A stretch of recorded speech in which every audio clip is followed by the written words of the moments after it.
El texto que vamos a estar estudiando, hermanos, está en Primera de Samuel, capítulo 2, Primera de Samuel, capítulo 2, versículo 12. Y como mencionaba nuestro pastor Celso hace unas semanas cuando daba la introducción a este libro de Primera de Samuel inicia en uno de los momentos más tristes, más duros de la nación de Israel. Había una decadencia espiritual tremenda. Y como vamos a ver en el capítulo 3, la próxima semana, vamos a ver que la palabra de Dios escaseaba en estos tiempos, en los días en que Samuel comenzó a servir allí en el templo de Dios.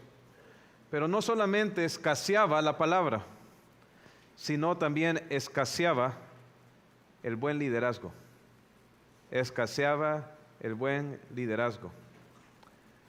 Previo a Samuel, nosotros nos encontramos en la etapa de los jueces de Israel.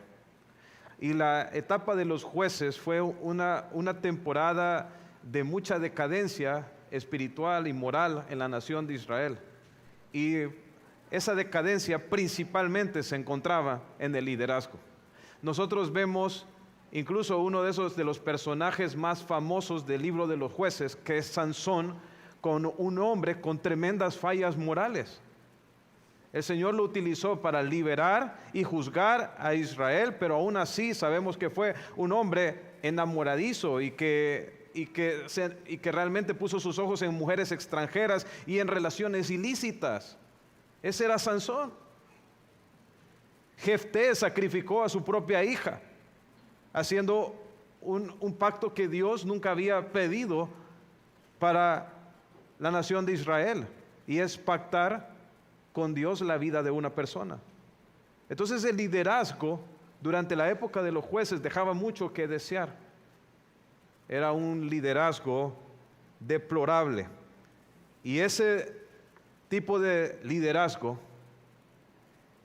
tristemente es el mismo que nos encontramos en el inicio del libro de Samuel.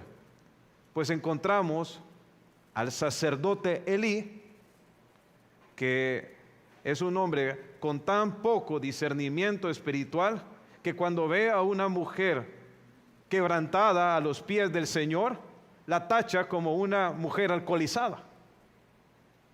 Pero su falta de discernimiento espiritual no se compara con la iniquidad y el pecado que practicaban sus hijos, los cuales también eran sacerdotes y servían en el templo de Dios.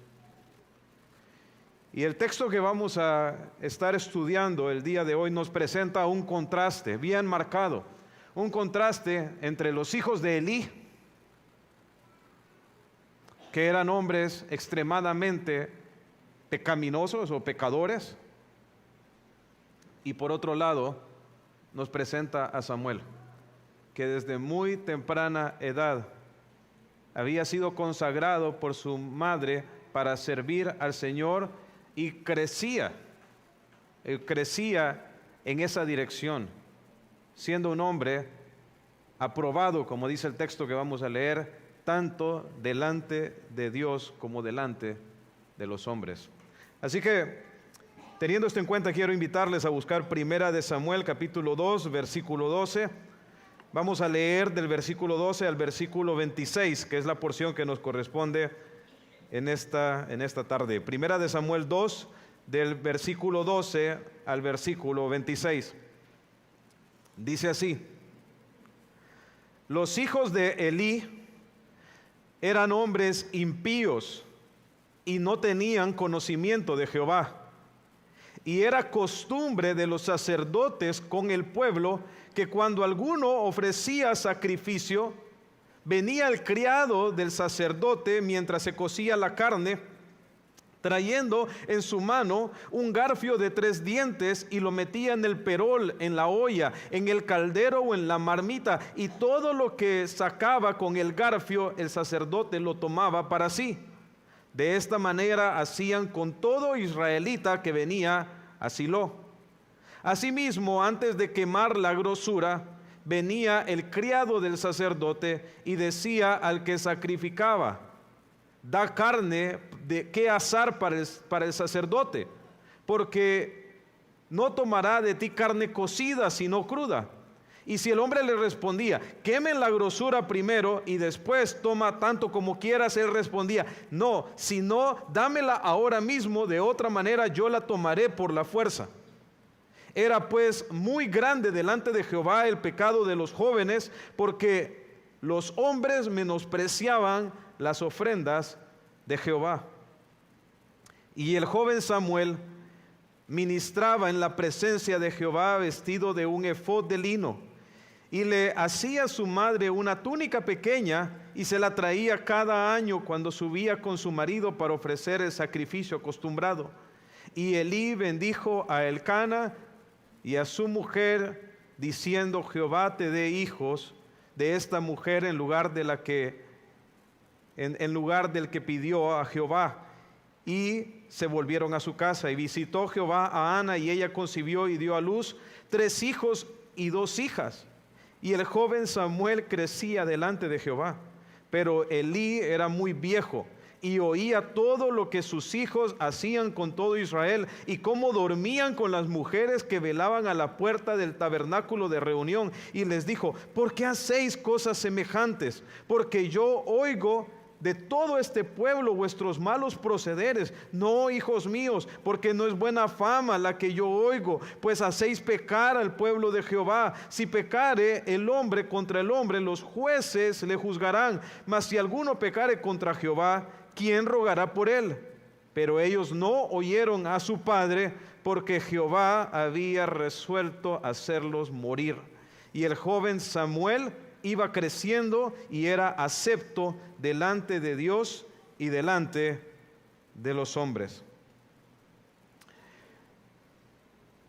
El versículo 2, hermanos, nos presenta una descripción del pecado de los hijos de Elí, los cuales servían como sacerdotes en el ministerio, en el templo de Dios. Bueno, en este caso, el tabernáculo. El templo todavía no había sido erigido. Entonces era el tabernáculo el lugar de reunión, el lugar donde el pueblo venía a ofrecer sacrificios y adorar a Jehová. Ahora, el texto nos presenta la impiedad y el pecado en el que se encontraban los hijos de Elí. Y dice en el versículo 12 que los hijos de Elí eran hombres impíos. Hombres impíos.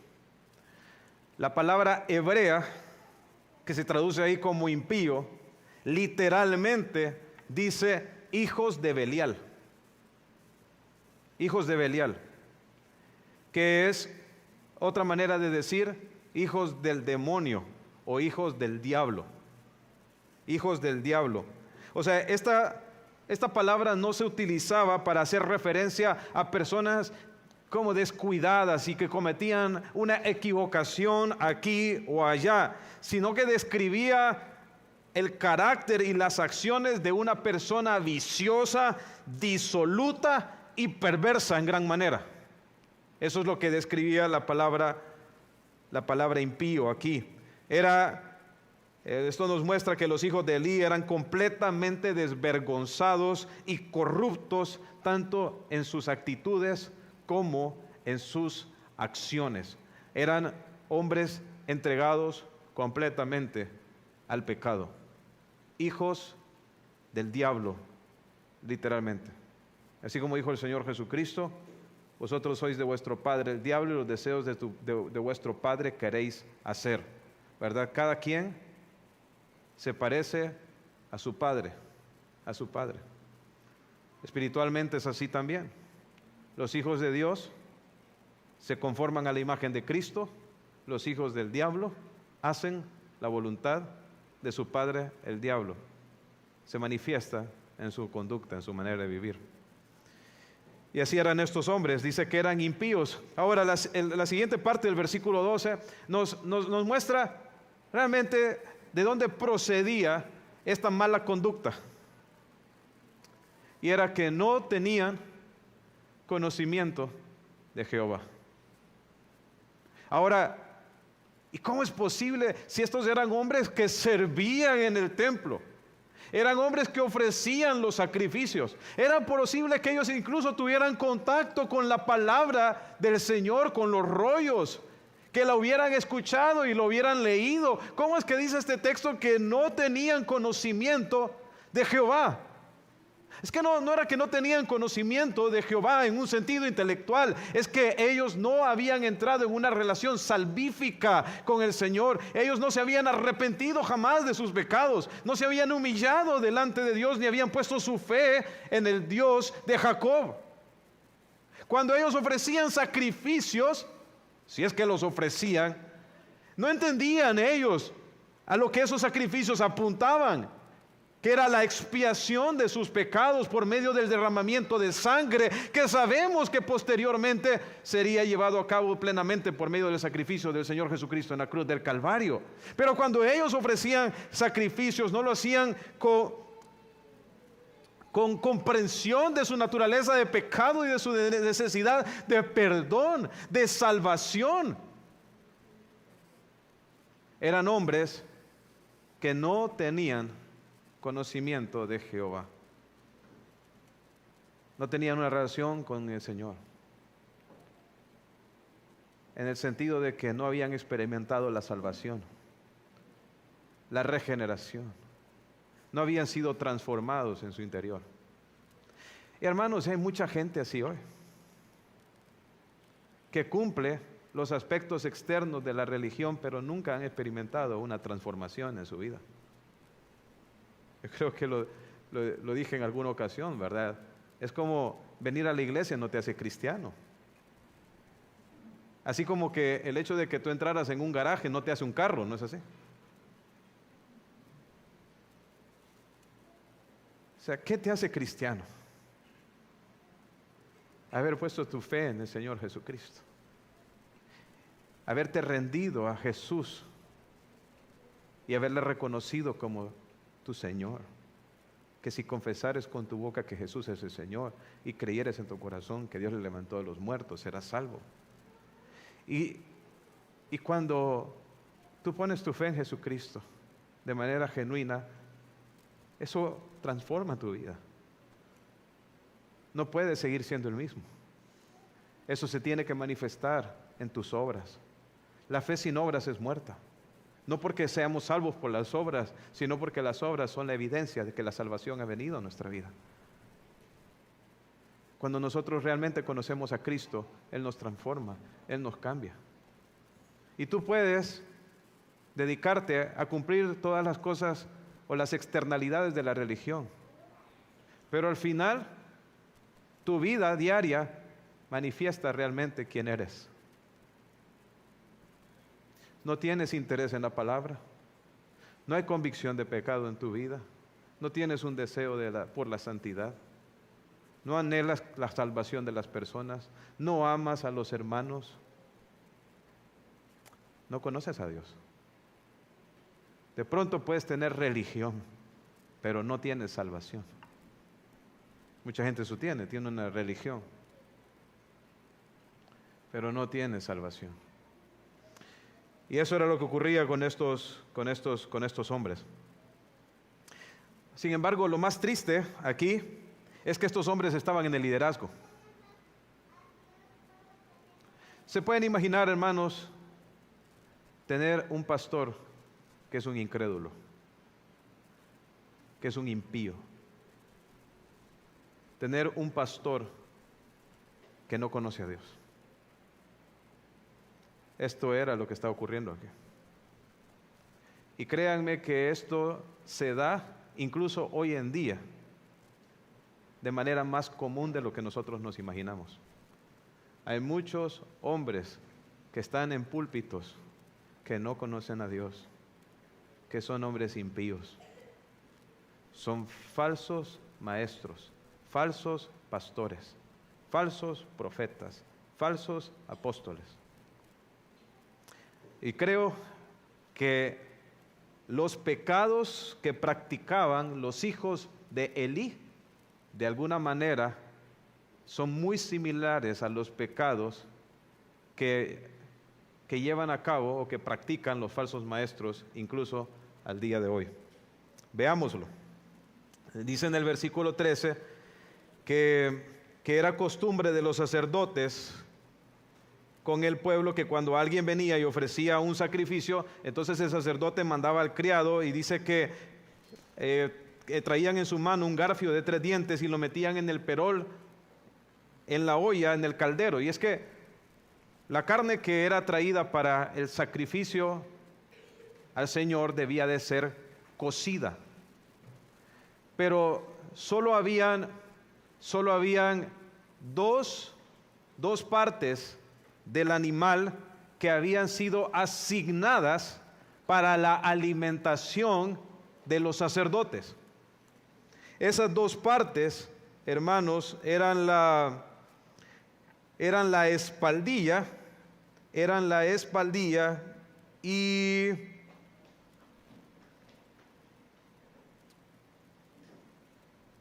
pueden ver la cita conmigo, hermanos. Está en Éxodo capítulo 29, versículo 27.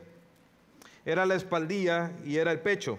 Dice en Éxodo 29, 27, dice: y apartarás el pecho de la ofrenda mecida y la espaldilla de la ofrenda elevada, lo que fue mecido y lo que fue elevado del carnero de las consagraciones de Aarón y de sus hijos, y será para Aarón y para sus hijos como estatuto perpetuo para los hijos de Israel, porque es ofrenda elevada y será una ofrenda elevada de los hijos de Israel, de sus sacrificios de paz, porción de ellos elevada en ofrenda a Jehová. Entonces, de la ofrenda mecida se había asignado el pecho como la parte del animal que podían consumir los sacerdotes, los levitas, y de las ofrendas elevadas, la espaldilla.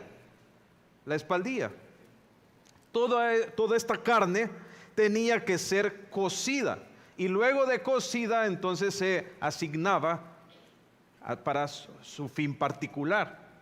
Pero noten lo que hacían estos sacerdotes: enviaban al siervo con un gancho de 3 dientes, y mientras la carne se estaba cociendo, sin hacer diferenciación, simplemente sacaba lo que agarrara y así se lo llevaba. O sea que lo que estaba pasando aquí era que los hijos de Elí no se estaban conformando con la provisión que Dios les había asignado, sino que eran aborazados y querían más. Eran avaros. O sea, hermanos, Dios a lo largo de toda la historia siempre ha provisto para los siervos de Dios a través de las ofrendas del pueblo. El Señor en el Antiguo Testamento determinó que se supliera para las necesidades de los sacerdotes por medio de las ofrendas. Incluso en el Nuevo Pacto, en la iglesia, vemos el mismo patrón, ¿verdad? El apóstol Pablo enseña a la iglesia, ¿verdad?, que los que trabajan en el ministerio del Evangelio, que vivan del Evangelio. O sea, encontramos ese mismo patrón, ¿verdad?, tanto en el Antiguo como en el Nuevo Testamento, de que se debe proveer lo necesario para los que sirven al Señor en el ministerio. Ahora, pero el problema es cuando un pastor o un sacerdote, en este caso, quiere más de lo que Dios le ha asignado y anda buscando maneras de apropiarse de las ofrendas que no corresponden para su sostenimiento, y quiere él apoderarse de ellas para la satisfacción de su placer carnal. Y eso es lo que vemos aquí. Vemos hombres avaros. No solamente lo vemos con el hecho de que no se conformaban con la espaldilla y con el pecho, sino que cuando traían a los animales, ¿verdad? El pueblo, dice del versículo 5, así que antes de quemar la grosura, venía antes, en el versículo 15 dice, así mismo, antes de quemar la grosura, venía el criado del sacerdote y decía al que sacrificaba, da carne que asar para el sacerdote. Entonces, cuando traían también la carne que era para ser ofrecida al Señor en sacrificio, ellos le decían al que traía la carne, dale carne al sacerdote para asarla. La carne debía de ser asada allí en el altar. O sea, no es como que el sacerdote se la podía llevar cruda a su casa y hacer el asadito en casa. Pero lo que está haciendo aquí, lo que están haciendo ellos, es que están pidiendo que la carne se les dé cruda. Eso era en violación a la ley de Dios. Dios había prohibido estrictamente esto, hermanos. El texto está allá en Levítico capítulo 7, versículo 31. Decía que, y la grosura, Levítico 7, 31 dice, y la grosura la hará arder el sacerdote en el altar, mas el pecho será de Aarón y de sus hijos. Entonces, la grosura era la parte de la carne que tenía la grasa. La grosura es la grasa. La grosura es la grasa. La razón por la cual ellos querían la carne cruda, era porque querían la carne con su grasita. Porque ¿qué se le va a la carne una vez que se pone al fuego? ¿Qué bota la carne? Bota la grasa. Pero ellos la querían con grasa. Entonces, para tenerla con grasa, la carne tenía que estar cruda. Por eso, incluso la gente les decía, pues, que se queme la grasa primero. Pero ellos decían, no. Y si no nos dejan hacerlo, dicen, lo vamos a hacer por la fuerza. Eso es lo que dije. Dice, dámela, dice. De otra manera yo la tomaré por la fuerza. Entonces, ellos estaban, hermanos, aquí utilizando las ofrendas del Señor para su propio placer carnal. Las ofrendas que estaban dedicadas exclusivamente para el Señor, ellos estaban apropiando de ellas. Hermanos, ¿debe la iglesia de asignar una ración para el sostenimiento de sus pastores? Por supuesto. Pero el pastor debe de conformarse con lo que la iglesia le asigna. Pero ¿qué pasa si el pastor toma otro dinero, aparte del que le fue asignado para su sostenimiento, y se apropia de él para su propio placer y satisfacción? Está cometiendo el mismo pecado que estaban llevando a cabo los hijos de Elí, porque estaban destinando las ofrendas del Señor para otras cosas que no eran para las razones para las cuales el Señor había estipulado. Y esto es algo muy terrible que se está llevando a cabo hoy en muchas iglesias, donde los pastores literalmente se roban las ofrendas. No hay una asignación para los pastores, para su salario, sino que ellos se consideran dueños de todo el dinero que entra en las arcas de la iglesia, y lo utilizan como a ellos bien les parezca, y en su mayoría para ellos vivir una vida de lujo. Una vida de lujo. Una vida fácil. Entonces, esto, hermanos, no es otra cosa sino avaricia. Así se llama el pecado. Y de hecho, cuando estuvimos estudiando Segunda de Pedro, vimos varios textos donde nos hablaba con respecto a cómo los falsos maestros son avaros. Son avaros. Dice en Segunda de Pedro 2:2, pero también hubo falsos profetas entre el pueblo, como habrá entre ustedes falsos maestros que introducirán encubiertamente herejías destructoras y aún negarán al Señor que los rescató, atrayendo sobre sí mismos destrucción repentina. Y muchos seguirán sus disoluciones y por causa de los cuales el camino de la verdad será blasfemado.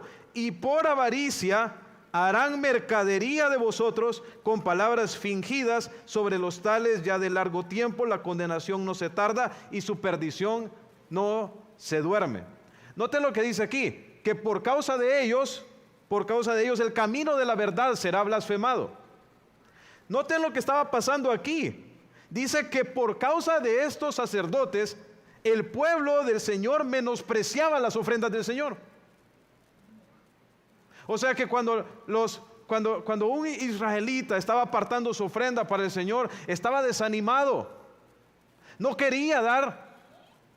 Incluso de pronto sentía incluso pesar al ir y ofrecer esta ofrenda al Señor, porque ellos sabían lo que los sacerdotes iban a hacer con ella. Y de hecho hay mucha gente hoy en día que blasfema al Señor, ataca a la iglesia, porque han visto pastores hacer exactamente lo mismo que hacían estos hombres. Exactamente lo mismo.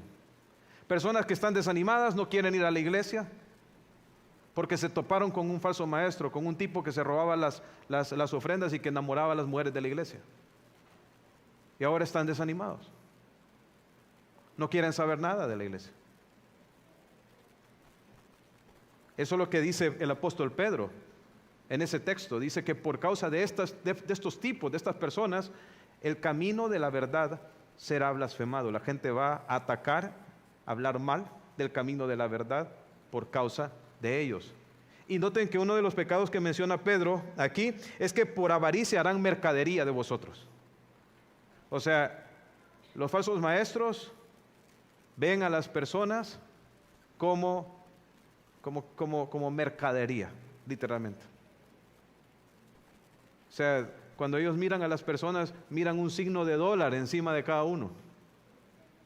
No los miran como almas preciosas a los ojos de Dios, a quienes ellos deben de servir, a quien ellos deben de invertir, a los que ellos deben de enseñar, de edificar, sino que los ven como plata.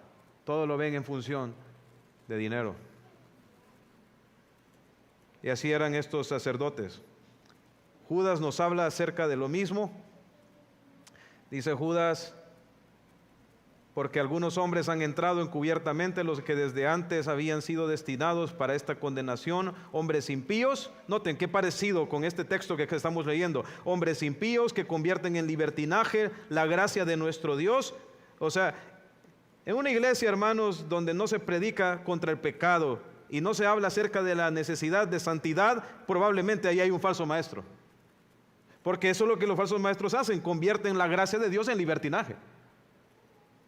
Y niegan al Dios y el único soberano y a nuestro Señor Jesucristo. Es Judas 1:4. Ahora estas personas realmente por su estilo de vida, por su conducta manifiestan que están perdidos, que van camino a la destrucción.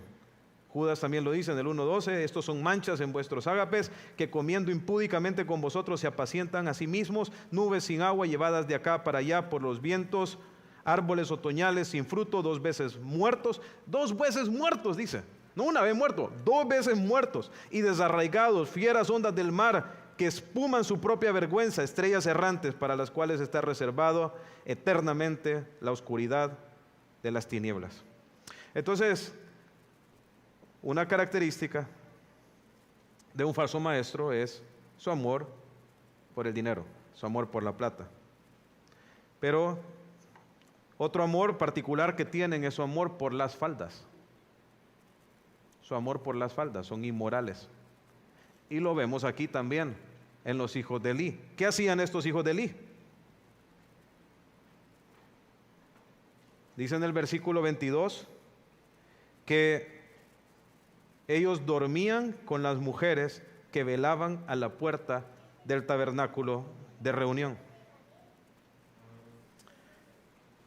Había mujeres que se habían consagrado al servicio del Señor, que habían decidido dedicarse a labores de servicio en el templo, tal vez la oración continua delante de la presencia de Dios, como vemos en el caso de Ana, en el tiempo del Señor Jesús, que ella no se apartaba del templo haciendo oraciones noche y día, una mujer que se había entregado a la intercesión.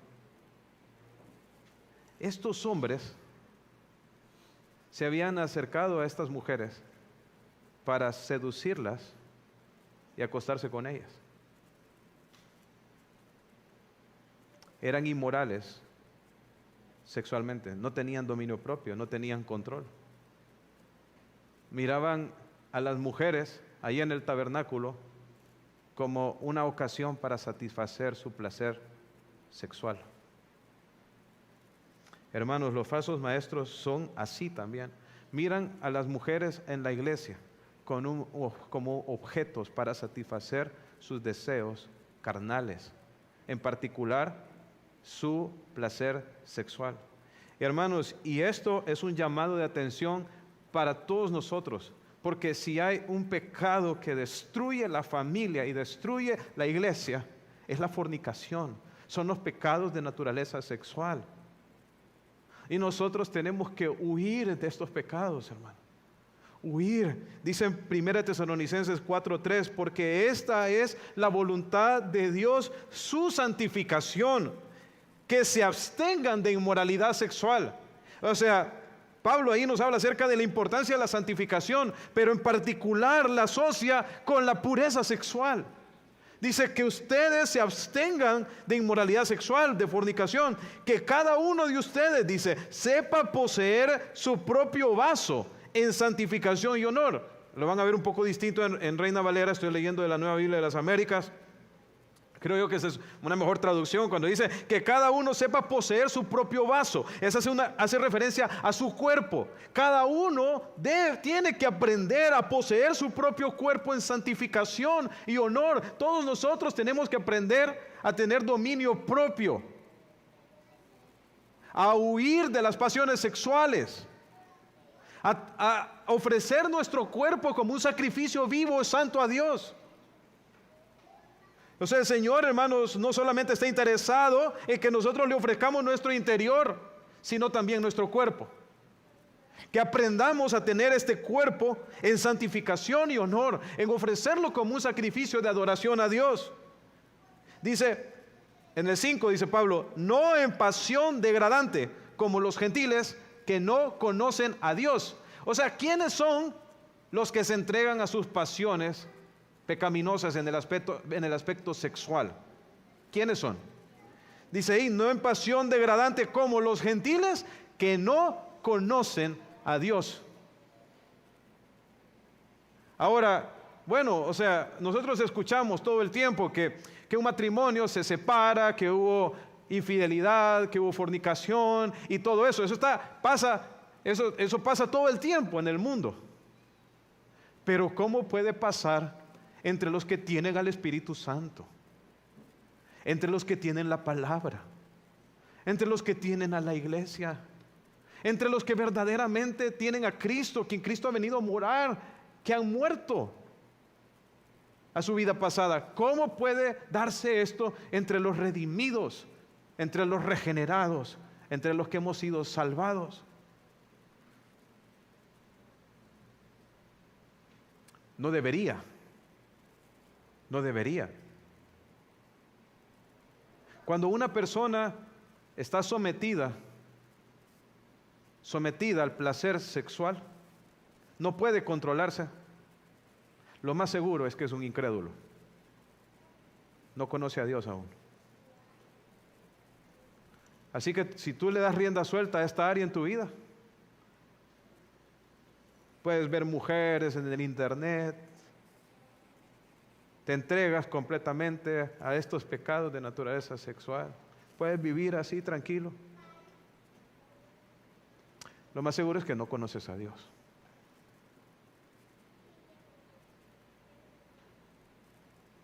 Como creyentes, este es un área donde debemos de santificarnos.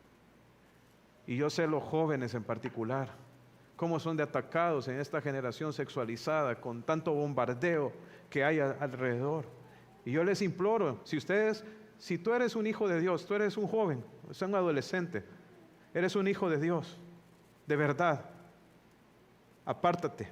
Y por la gracia de Dios puedes vencer. No pienses que necesariamente tienes que vivir derrotado, que no puedes tener victoria. Eso es una mentira. Es una mentira del diablo. Puedes tener victoria por el poder de Dios. No tienes por qué ser un esclavo de la pornografía. Puedes ser libre por la gracia de Dios. Ahora, los falsos maestros son personas que están en posiciones de autoridad en la iglesia, o sea, en algunos casos son pastores, pero están completamente entregados a estas cosas. La pornografía es solo una de las cosas que practican. Ellos llegan a tal punto de que no pueden restringirse sus pasiones y empiezan a ver por oportunidades para satisfacerlas, e incluso dentro de la iglesia, así como lo estaban haciendo estos hombres en el tabernáculo. Se pueden imaginar, hermanos, qué nivel de irrespeto, de irreverencia a la misma presencia de Dios, que van a practicar este tipo de pecados en el mismo tabernáculo del Señor, en el templo del Señor. Ahora vemos también en estos hijos de Elí su arrogancia. Su arrogancia es otra característica de los falsos maestros.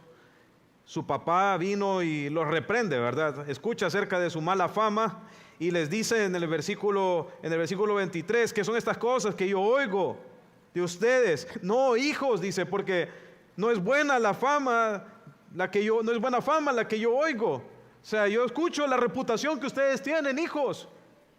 Y viene como que los amenaza y le dice: miren, si alguien peca contra un hombre, entonces los jueces lo van a poder tratar con él, pero si alguien peca contra Jehová, ¿quién rogará por él?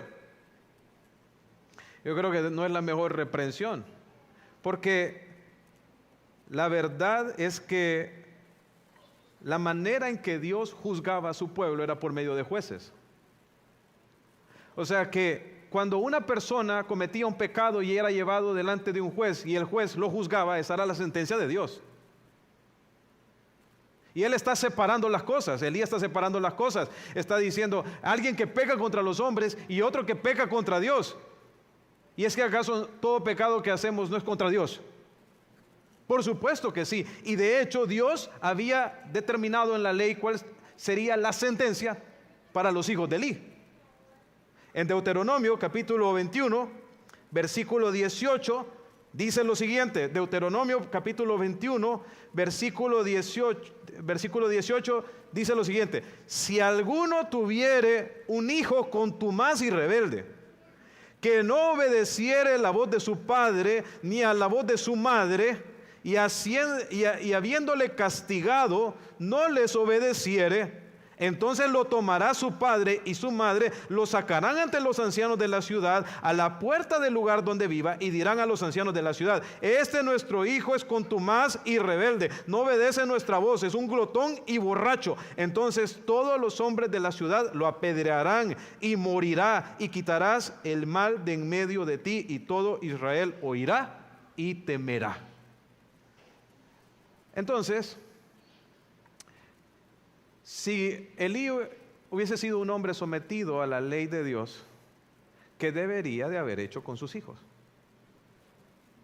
Llevarlos delante de los ancianos y decirles: mire, mis hijos, está cierto, son sacerdotes, pero son unos contumaces y rebeldes que no escuchan a la reprensión, son unos borrachos e inmorales. Ya los he reprendido, no escuchan. Entonces los ancianos, que claramente iban a saber, porque era público el pecado en que ellos vivían, iban a decir: están fritos. sáquenlos afuera de la ciudad, vamos a apedrearlos. Se acabó. Pero ¿por qué Elí no quiso llevar a cabo este proceso con sus hijos? ¿Por qué creen, hermanos?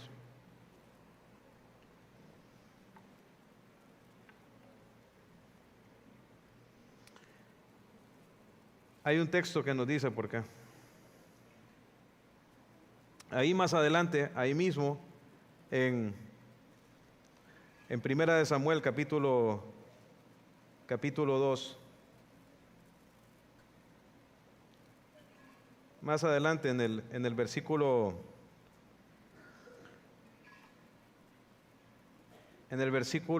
29 dice, reprendiendo al Señor a Elí por lo de sus hijos, dice, ¿por qué pisotean mi sacrificio y mi ofrenda que he ordenado en mi morada? Dice, y honras a tus hijos más que a mí, engordándoos ustedes con lo mejor de cada ofrenda de mi pueblo Israel. ¿Por qué no los reprendió?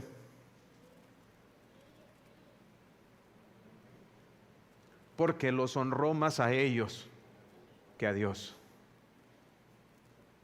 Porque temió más el favor de sus hijos, tener el favor de sus hijos, que tener el favor de Dios en su vida. Y hermanos, y esta es una de las razones por las cuales muchos padres fracasan en darle disciplina a sus hijos. Porque a veces enfrentar a los hijos no es fácil. Pueden haber hijos muy rebeldes, necios, que se levantan contra sus padres. Pero y pasa que los padres se sienten intimidados. No quieren entrar en ese conflicto con sus propios hijos, porque no es fácil. No es fácil tener conflicto en tu propia casa. No es fácil lidiar con la rebelión de un hijo. Imagínense más con un hijo grande, porque estos eran ya hombres. O sea, no es fácil, es duro. Y entonces el padre tiene que tomar una decisión. Si va a persistir en amonestar, en reprender, en disciplinar a su hijo porque él quiere honrar a Dios, o va a agradar a su hijo, y al final lo va a dejar a que haga lo que quiera con tal de no tener conflictos con él. Y esto es que tristemente lo que a veces como padres hacemos, simplemente para no entrar en la dificultad que representa amonestar el pecado de nuestros hijos. Pero hermanos, miren, esta cuestión de la disciplina en el hogar es cuestión de vida o muerte. O sea, literalmente al castigar a nuestros hijos los estamos rescatando de la muerte, los estamos rescatando del Seol, los estamos rescatando del infierno. Así que aunque nos cueste, aunque sea difícil, aunque no nos quieran, aunque nos rechacen, tenemos que confrontarlos, tenemos que estorbarlos en su pecado, tenemos que restringirlos, tenemos que disciplinarlos, tenemos que darles con la vara y quebrantar el pecado, la rebelión en su vida, hermanos. Ese fue el problema de Elí. Ahora, pero Elí no solamente fue que no estorbó a sus hijos. Elí cedió a los pecados de sus hijos. No solamente toleró el pecado de sus hijos, sino que también él cedió al pecado de sus hijos. ¿Por qué lo digo? Porque el Señor le dice en ese pasaje que leímos en el 29, dice, has honrado a tus hijos más que a mí, engordándoos. Engordándoos. Ese engordándoos no solo incluye a los hijos de Elí, lo incluye a él. Él mismo se engordó con la comida. O sea que los hijos venían y agarraban la carne cruda. Me imagino que se iban y hacían sus asaditos, se pueden imaginar. Y su papá les decía, hijos, ¿qué es esto que están haciendo? Papi, toma un pedacito. mira qué rico, mira la grasita, jugosa. Y Elí era débil. De hecho, vemos que era obeso, así lo dice la Biblia. Lo dice en 1 Samuel capítulo 4, versículo 18. Dice que él murió cuando recibió la noticia de la muerte de sus hijos y que se había tomado el arca y que los filisteos habían tomado el arca. Y se cayó de la silla y se desnucó. ¿Y por qué la caída le fue fatal? Dice la Biblia, Elí cayó para atrás de la silla al lado de la puerta y se desnucó y murió porque era un hombre viejo y pesado.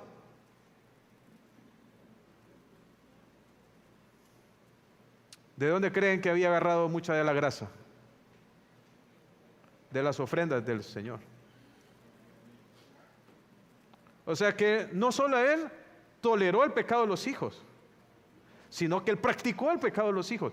Ahora, ¿se pueden imaginar ahora a Elí tratando de reprender a los hijos? ¿Con qué autoridad?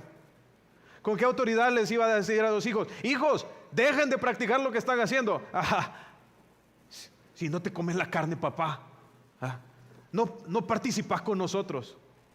¿Cómo me vas a venir a decir a mí que deje eso si participas conmigo? No podemos no solamente tolerar el pecado, no podemos participar del pecado de nuestros hijos. Yo he visto padres que el hijo anda en fornicación y ya dejan que la novia llegue a la casa y que estén juntos hasta que vivan ahí en la casa. ¿Cómo es eso? Ya se está viendo en Estados Unidos que andan hijos ya, hombres casándose con hombres. ¿Y qué hacen los padres? No, es que hay que amarlos. Entonces no, vamos a invitarlos a la cena de acción de gracias. Aquí que cene con nosotros, que cene él con su pareja, el hombre con hombre, mujer con mujer. Y piensan que eso es amor cristiano. Eso no es amor cristiano, hermanos. El que no disciplina a su hijo realmente lo aborrece. Eso es amor propio. Es amor a uno mismo, porque uno no quiere entrar en el conflicto de confrontar a los hijos. Por eso no los reprende. Al final no es porque estamos pensando en ellos, estamos pensando en nosotros. Por eso realmente el no disciplinar a los hijos, el no estorbarles en su pecado, no limitarlos, y no castigarlos, realmente es una muestra de odio hacia ellos y un amor hacia nosotros mismos. Entonces vemos cómo era el liderazgo de los sacerdotes en este tiempo, hermanos: impíos, incrédulos, avaros, inmorales, arrogantes, flojos, faltos de temor al Señor, hipócritas. Ese era el liderazgo de Israel. Si estos eran los que estaban al frente, se pueden imaginar cómo estaba la gente. Pero el Señor es tan compasivo, el Señor es tan misericordioso, que en medio de tanto declive, el Señor decide levantar a un sacerdote fiel, a un hombre de Dios, para que lleve al pueblo y lo conduzca en la dirección que debe de ir, en el camino del Señor. Y esa persona es Samuel. Y vemos el contraste en el versículo 18, dice el texto: y el joven Samuel ministraba, dice, en la presencia de Jehová. En ningún momento se habla acerca de que los hijos de Elí ministraban en la presencia de Jehová. Y es que realmente ellos no vivían en la presencia de Jehová. ¿Cómo así? Pero es que no es que ofrecían ellos sacrificios en el templo, sí, pero ellos no lo hacían para Dios. Ellos no contemplaban la gloria de Dios, ni vivían para hacer la voluntad de Dios. Ellos no servían en la presencia del Señor. Cuando está hablando aquí acerca de hacerlo en la presencia, es hacerlo para Él. Entonces vemos a Samuel desde pequeño, porque su mamá lo llevó como a los 3 años más o menos, y aquí no había llegado a los 12. O sea, ya se cree que tenía 12 años cuando entramos al capítulo 3, pero era literalmente un niño pequeño. Y dice que ministraba, servía, seguramente no como sacerdote porque todavía no tenía la edad, pero es muy probable que ya estuviera involucrado en tareas de otra naturaleza, como limpiar los enseres, las cámaras, instrumentos. Ya él estaba ministrando. Y qué bonito, hermanos. Y para los niños en particular, como decía mi hermano Héctor. O sea, puede servir al Señor. Los niños pueden servir al Señor. De pronto no vas a estar enfrente predicando, pero puedes estar ayudándole a tu maestro de escuela bíblica a preparar el aula. Puedes hacer impresiones. Puedes preocuparte por la vida espiritual de otro de los niños y orar por ellos. Puedes compartir el evangelio con tus compañeritos.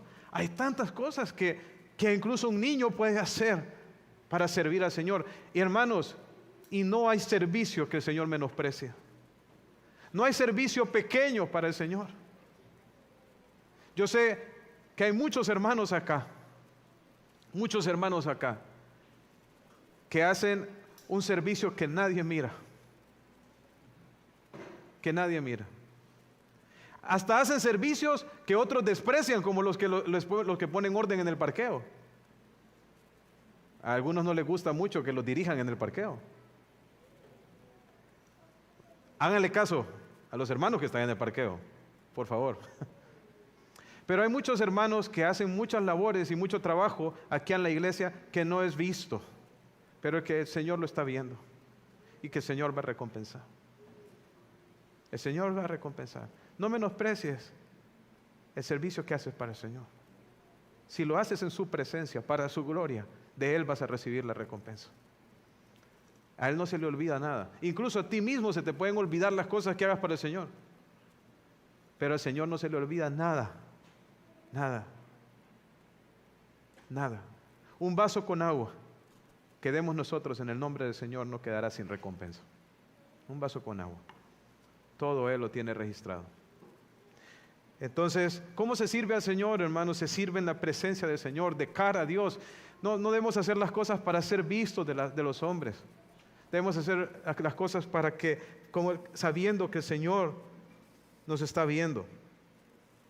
Dice que Samuel, que servía vestido con un efod, era como la vestidura sacerdotal, ¿verdad? O sea que ya desde pequeño él se estaba preparando para su futuro.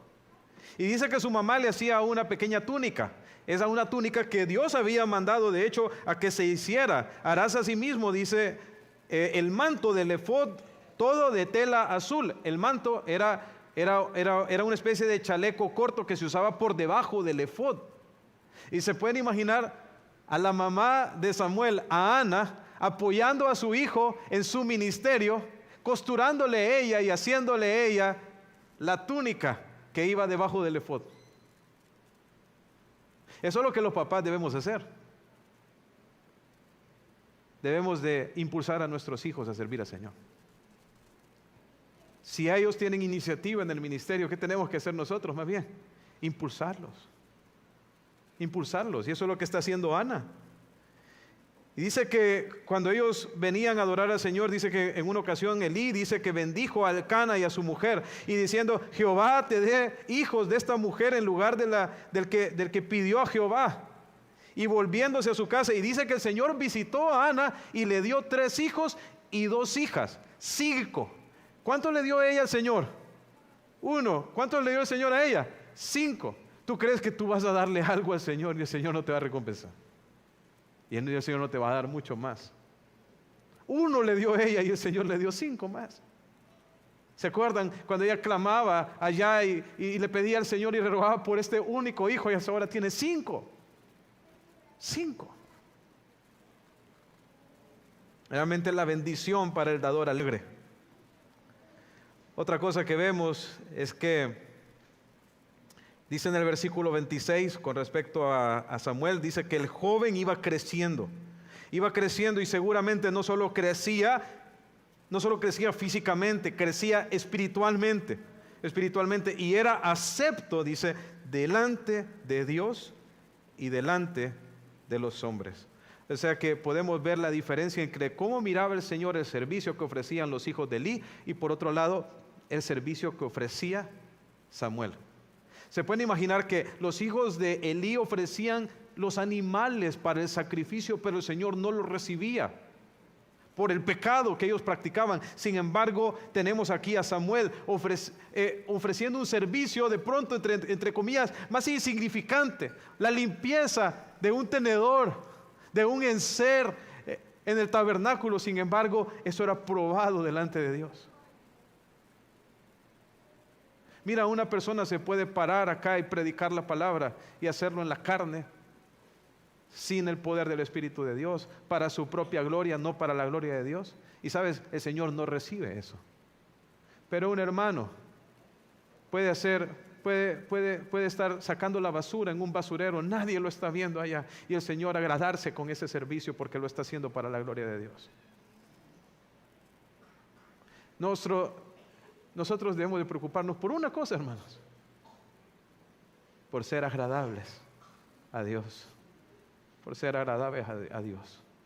Ofrecer todo nuestro servicio en santidad para su gloria. Ahora dice también que era acepto delante de los hombres. Y uno dice, pero es que no hay que agradar a los hombres, solo hay que agradar a Dios. Pues no es lo que dice Pablo. Pablo dice, cada uno de nosotros agrade a su prójimo en lo que es bueno, para edificación. O sea que hay cosas en que sí debemos de agradar a los hombres, agradar a nuestro prójimo en lo que es bueno, en lo que es para edificación. Y específicamente, pensando en cómo estaban la condición de las ofrendas aquí en Israel, había gente desanimada por el servicio que prestaban ahí los sacerdotes. Claramente eso no era agradable ni a Dios, ni tampoco era agradable a las personas que venían a ofrecer esos sacrificios al templo y miraban lo que los sacerdotes hacían. Pero seguramente que en el pueblo se iban a agradar si miraban a un sacerdote que hacía las cosas bien. Y eso es lo que deberían de encontrar los hermanos en la iglesia en nuestro servicio. Agrado, porque estamos haciendo las cosas para el Señor. Porque estamos haciendo las cosas bien, de una manera que le honra al Señor. Estamos sirviendo con gozo, estamos sirviendo con amor, estamos sirviendo en santidad. Y aquellas personas que aman al Señor van a ver eso y se van a agradar. Van a decir, qué ánimo es para mí la vida de este hermano. ¿Cómo sirve al Señor? ¿Cómo sirve al Señor? Y eso es lo que nosotros debemos de buscar, hermanos.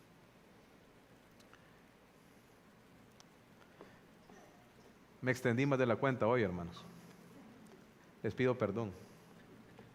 Ahí interceden conmigo, con los demás pastores, para que también me perdonen. Oremos, hermanos. Vamos ahora. Señor,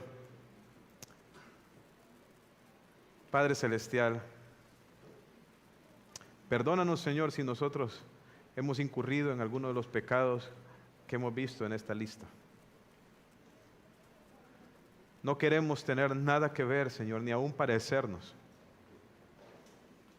a los hijos de Elí, ni a Elí mismo.